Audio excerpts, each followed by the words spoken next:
What's up, everybody? Devil Hunter here, but I'm sure you already knew that. So we're back with World War II Part 2 by Oversimplified. If you enjoyed the video, like, comment, subscribe, ring that bell notification, and share. It will help me grow the channel. Anyways, on to the video. This video was made possible by Skillshare, an online learning community. Stick around until the end of the video to learn how you can get an exclusive deal just for Oversimplified viewers. So what else is happening? Well, when I said Britain was all alone, that wasn't entirely true. Many Commonwealth nations and other Allied colonies had joined the war in Britain's support. They would play a key role throughout the war, particularly in the African and Italian campaigns. On the Axis side, Germany, Italy, and Japan signed the defensive tripartite pact, bringing their military alliance even closer together. The Soviet Union's war against Finland should have been an easy victory, but it became a humiliating struggle, and their military ineptitude was put on full display. In the end, they did force the Finns to sue for peace. Then, they continued their honorable campaign of pushing around much smaller countries by annexing the Baltic states and part of northern Romania. France's colonies in equatorial Africa were like, heck no, we aren't going to join the Germans, and they all pledged their allegiance to free France, except for Gabon, which had to be taken by military force. The Allies also tried to capture the strategic port of Dakar, but that ended in failure. Mussolini had seen Hitler's successes, and he thought now it was Italy's time to shine, so he tried to take British Somaliland, and that went pretty well. Then he tried to take Egypt, and that went less well. Then he tried to take Greece, and that went really badly. Churchill began referring to Italy as Europe's soft underbelly.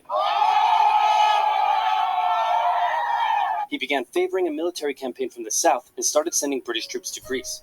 All of this had Hitler pretty concerned, and he moved to protect his southern flank. He had been getting friendly with Hungary and twisted their arm into signing the Tripartite Pact and joining the Axis powers. Romania was also eager to join for protection against the Soviet Union. The Tripartite Pact was designed to prevent any other countries from deciding to join the Allies, specifically Britain's old ally, the pesky United States of America. When war first broke out, American public opinion was strongly against joining in. In 1940, there was an election. The Republican candidate said, "I will not send any young Americans to die in Europe." And sitting President Franklin D. Roosevelt said, "I will also not send any young Americans to die in Europe.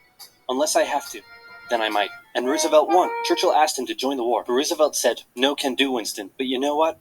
Here, have some weapons." America began supplying the Allies with food and munitions, but there was one problem.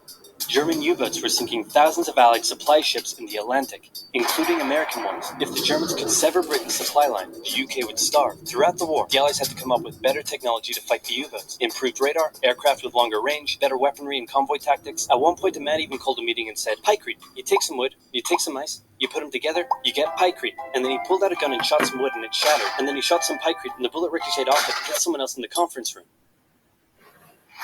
And then they tried to make a pykrete aircraft carrier, but that idea was scrapped because that's a really dumb idea. Ads. Why? In the end, Alan Turing and his team of codebreakers cracked Germany's Enigma code, and the U-boats gradually became less and less of a threat. Back in Africa, Britain decided to push Italy out of Egypt. Hey, that was pretty easy, so they kept going. Hitler realized he was going to have to finally step in and do something. He went to Bulgaria and Yugoslavia and said, "Hey, I'm going to move troops through you to get to Greece, so either join us or, be invaded." Bulgaria opted to join them. Yugoslavia opted to be invaded. Then Greece finally fell to the joint German-Italian invasion. The British had moved troops from North Africa to fight in Greece, which helped Rommel and his tank divisions push the British back to Egypt, and they could have kept going, but a small, mostly Australian force held out under siege for 8 months in Tobruk, denying the Germans a strategic port city and disrupting their supply line. Despite having some success in the Middle East, the British didn't seem like any real threat for now. Hey, Soviet Union, look out! With 3 million troops, Hitler launched the largest ground invasion in history, and Stalin was far from ready. Both Churchill and Roosevelt had warned him of an impending attack, but he dug his head in the sand, and the Soviets didn't stand a chance. Germany made staggering progress, with huge encircling movements capturing mind-boggling numbers of Russian troops. 250,000 at Bialystok, Minsk, 300,000 at Smolensk, nearly 700,000 at Kiev, and again at Vyazma and Bryansk. Leningrad was put under a siege that would last an insufferable 4 years. The invasion of Russia had been Hitler's main ideological goal from the beginning, and his hatred for the ethnic peoples there was now unleashed in all its fury. The Eastern Front of the Second World War was brutal for all that endured it. The Germans were now inside of Moscow, and that's it. It's all over. But then it happened. It got cold. Stupid cold. Hitler had hoped the Soviets would give up before winter, but they kept fighting. His commanders came to him and said, "Can we please dig in for the winter and wait until spring?" No. Keep going. But oil is literally freezing inside our vehicles. That's fine. Keep going. We're having to leave the corpses of our frozen horses by the side of the road so we can still find our way in the snowdrift. Perfectly normal. Keep going. Hitler hadn't given his millions of men winter clothing and supplies because he thought he really should have won by now. Then, Stalin called in troops from the Siberian front, specially trained to fight in the extreme cold, and the Germans were no match. They were now being pushed back. They had no choice but to dig in and wait for winter to end.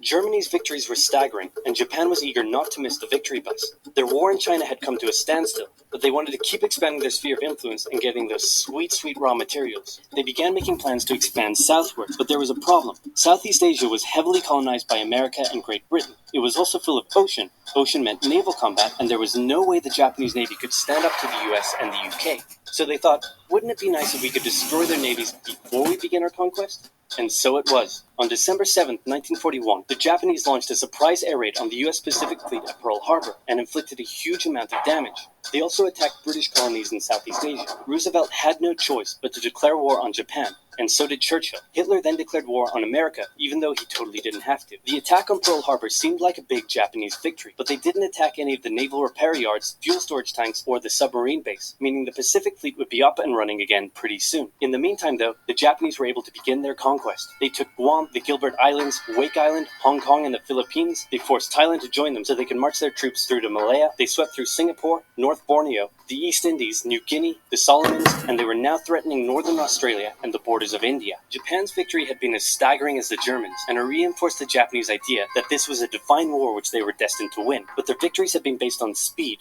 not power, and power would eventually catch up with them. For now, though, in all occupied nations, the people suffered. Persecution, forced labor, harsh punishments for any who spoke out against their occupiers. In Europe, the Nazis were rounding up ethnic minorities and other unwanted groups and individuals. In particular, millions of Jewish people would suffer through the terrible events of the Holocaust. Brave resistance movements rose up in defiance of their invaders, while the people held out for hope. And hope was coming. Winter was over, and Hitler could continue his push eastward. But this time, he switched up his strategy. He wanted War Thunder, the military online action game, has received this year's first major update. The branch of unique South African vehicles is now available.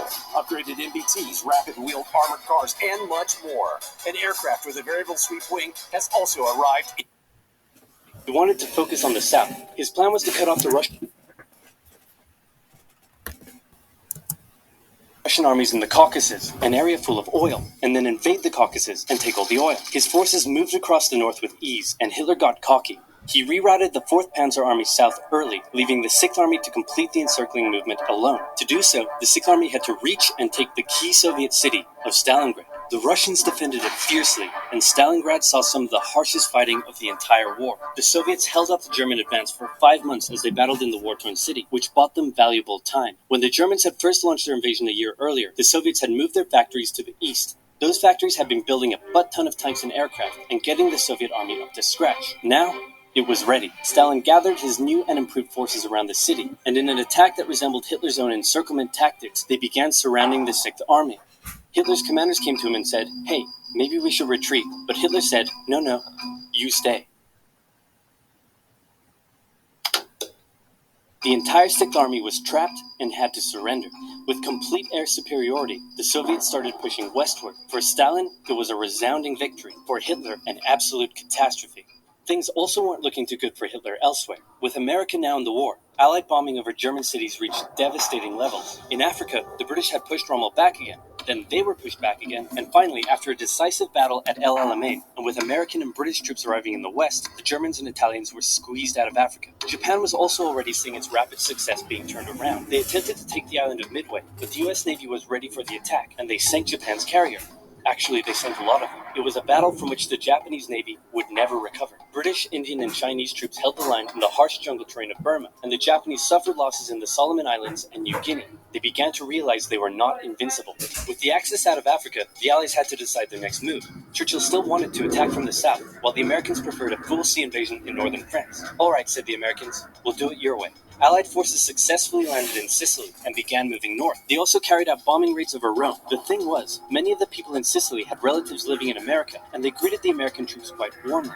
With the war reaching home territory, most Italians just weren't that into it, and Mussolini was suddenly very unpopular. He was voted out by his own fascist Grand Council and was toppled from power. Italy immediately began negotiations for surrender. Hitler wasn't surprised and had already sent reinforcements southward. In an operation he ironically called Operation Axis, German troops quickly disarmed Italian troops in the north. The Allies continued fighting the Germans up through Italy, but then winter set in, meaning mud, and everything slowed to a halt. All right, said the Americans, let's do it our way as well. Germany had made itself a lot of enemies, and millions of Allied troops had been gathering in England as factories worked around the clock producing the war material needed for a super crazy massive, the likes of which the world has never seen before, invasion of Europe. The Germans knew an Allied invasion would come, but they didn't know where it would land. Thanks to Allied deception tactics, they thought there was a pretty good chance it would come at Calais, but the Allies were really going to land in Normandy because it was less fortified and the beaches were nicer. Under the careful planning of General Dwight D. Eisenhower, the invasion that had been long in the making was just about ready to go. Just one thing was preventing the launch: the British weather. For a short while, everyone sat around waiting for a decent day, and then it came. On the night of June 5th, over 1,000 bombers took off and raided coastline defenses, while paratroopers were dropped inland in a bit of a chaotic operation, tasked with sabotaging defenses and capturing key bridges to stop any German reinforcements from reaching the beaches. Early the next morning, the barrage came, as Allied ships fired a huge number of shells at the German fortifications, and then the landings. The Americans at Utah and Omaha, the British at Golden Sword, and the Canadians at Juneau. It was a tremendous struggle with a great loss of life, particularly at Omaha, but the Allied troops captured the beaches and the landings were a success. Then they began their movements inland. They took the port of Cherbourg and the city of Caen. The Americans moved south to capture Brittany. Then, in a massive disaster for the Germans, British and Canadian troops from the north and Americans from the south trapped the German 7th Army in a near wipeout encircling movement. In August, Allied troops landed in the south of France to little resistance. On one beach, all they found was a Frenchman handing out champagne. Paris was liberated, and the Germans were pushed out of France as the Allies entered Belgium. In the Far East, the Allies started to push the Japanese out of Burma, as the Americans launched a two-pronged offensive in the Pacific. In the south, General MacArthur led the push to liberate the Philippines, while General Nimitz oversaw the brutal island-hopping campaign. American forces had to make hard-fought landing after hard-fought landing on fiercely defended small islands as they moved steadily towards the Japanese mainland. The Japanese believed that the greatest thing a person could do was to die in battle, and the most dishonorable act was to surrender. As a result, they fought ferociously to the very end, and the closer the Americans got to the mainland, the more ferocious the resistance became. In February 1945, the Americans captured the island of Iwo Jima, and an intense firebombing campaign of Japan's wooden cities began. The Allies suffered some setbacks trying to liberate the Netherlands, but they were making progress and were now threatening the industrial heartland of Germany. Hitler's health, both mentally and physically, was rapidly deteriorating. Things were looking bad, and he was desperate. He said, "We need to turn this thing around, and I have just the trick. Remember a few years back when we blitzkrieged through the Ardennes and trapped the Allied forces in Belgium? Well, I'm going to do the exact same thing.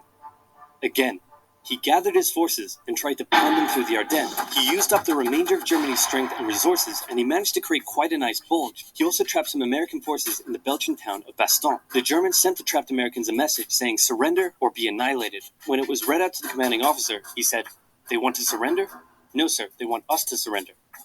Nuts! And that's what they sent off as their official reply. General Patton's Third Army then managed to break the siege from the southwest, and the Germans were pushed back. Hitler's last-ditch attempt had failed, and what followed was a total collapse of the German forces. The Allies pushed into Germany from both sides. The Soviet Union took Warsaw and kept pushing to Berlin. In his bunker, Hitler realized all hope was lost. Berlin fell, and with it, Hitler's dreams of a great German empire. Two of the Axis nations had been knocked out. One to go. The Americans began their assault on Okinawa, the last island before they would reach the Japanese mainland.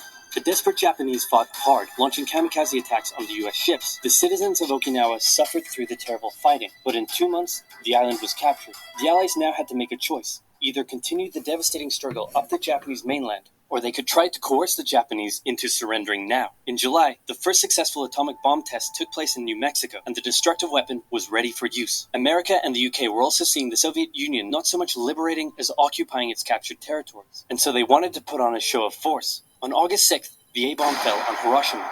Then, on the 9th, Nagasaki. The cities were reduced to rubble, and for the people living there, it was a terrible fate. But for the Allies, it achieved their main aim.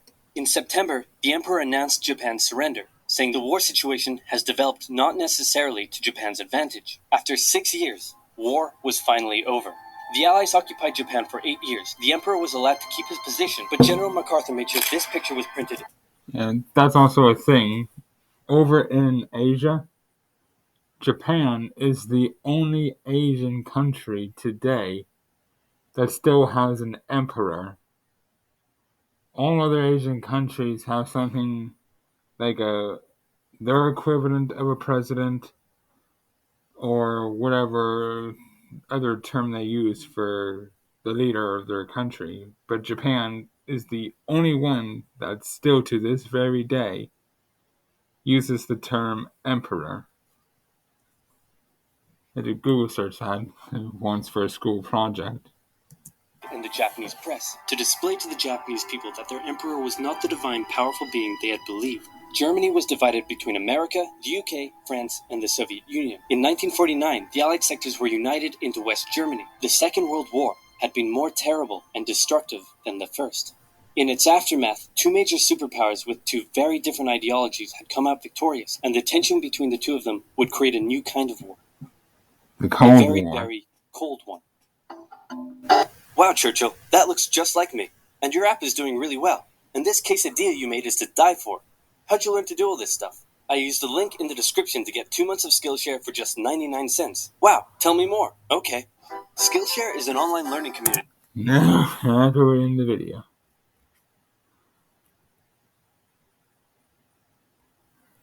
I'll see all of you in the next video. Bye.